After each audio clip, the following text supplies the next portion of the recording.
Number 3, I will comfort them in all their affliction. So, kung may afflictions ka, may problema ka, di ba, iiyak ka, punta ka sa Panginoon at magsusumbong ka, magsasabi ka.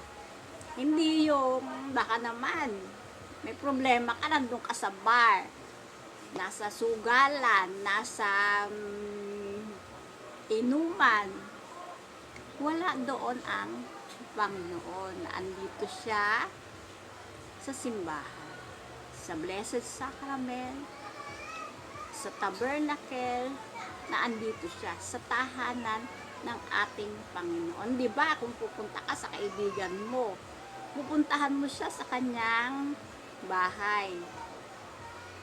Di ba? So, nandito siya. Kung pupunta ka nga doon sa mga kasayahan, wala doon ang Panginoon.